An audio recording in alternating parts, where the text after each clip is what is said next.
Welcome in. It is the local and community issues and answers right here with Jonathan Lawson. So glad to have in the studio with us today from the Corbin Police Department, Major Rob Jones. Major, good to meet you. Good to be with you. And we're going to talk today on a few issues surrounding our community and county here. Road safety, that's a big major issue right now. And you know, the holidays is coming up. A lot of traffic out on the roadways. What's better ways that we can do better road safety? Better road safety? Well, what we would like, on Memorial Day weekend, everybody's going to see family. We like to see our seatbelt usage up. As right now we're on the national campaign. I think everybody in the area is on that, to click it or ticket. Okay. We're doing that. We would like to see, children. We noticed when we talked with the federal government that click it or ticket has been working and showed significant progress in everywhere, right, except where in the children. And now the children, like you talking about the child restraint seats and things of that nature? Yes. Their statistics has not went down since we started this. Okay. A lot of parents, when they put their child in the safety seats, they don't harness them right. I've heard that too. They either don't do that right, or they don't put the actual seat in itself right. Right. And then what's the age difference between a child seat and a booster seat? I believe it's 5 5 years of age. 5 years of age. I know at Corbin, if you'll come down to the fire department out front, all those are, we have all our fire departments. They're actually national certified on how to put the seats in, tell you the recommendations and all that good stuff. So if you're out running around and you have if you wonder, stop in at City Hall, ask the firemen, and they'll check your seat for you. And what a lot of people don't realize, you know, that you're not just writing out warnings, you're writing out tickets. If they're not restrained, if they're not wearing their seat belts and things, they will get a ticket. Yes. And there's no, I'll get you next time, or I'm going to warn you this time. You will have to pay the price, click it or ticket. And that's the national campaign that's going on right now, and it's in full force.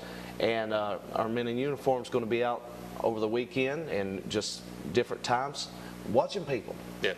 Clear the ticket this year, we're doing half the overtime is for day and half the overtime is for night. So we're actually going to try to do roadblocks in and around the city during nighttime hours. So you'll be checking people's insurance and tags and license and registration, things of that nature with too? a major emphasis on the seatbelts. Major emphasis on the seatbelts. What happens like when people drive on restricted license or no insurance or things like that? They get ticketed too? Yes. And possibly even go to jail, some people. Mm-hmm. If we get you no insurance, we will tow your vehicle. Tow the vehicle? Okay. What about drunk drivers? You know, what is the percentage of driving intoxicated and impaired? I don't know the actual numbers right off the bat. Okay. But that's automatically go to jail? Oh, yes. Automatically. I couldn't tell you the percentage of, you know, how many drunks are actually on the road. Right. And there's so many people, you know, the hot weather's here, people's out, people's having cookouts and things of that nature.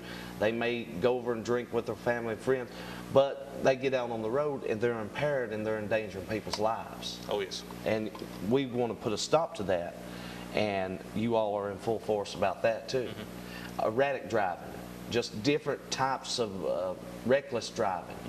Mm-hmm. All those are indicators of somebody being under the influence. Right. And, you know, people just out on the roads that don't need to be on the roads, like even on prescription medication and things of that nature.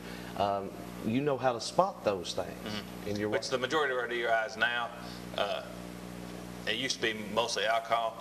Now the drugs are running. It's hand in hand with alcohol.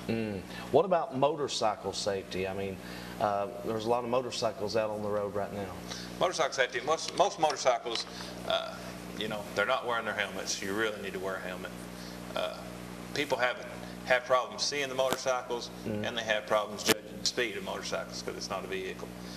What we've asked people to do is put like high visibility vests on. Have you seen our traffic vests when we're out? You know, they could wear those. They could wear the reflective strips, things of that nature that would help other motorists see them.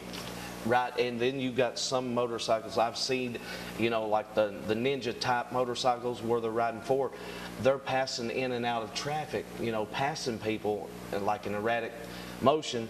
And, you know, a lot of these big trucks and stuff, they can't stop. No. you know, and I say you've seen many fatalities and things that could have been helped by people just using common sense and driving right.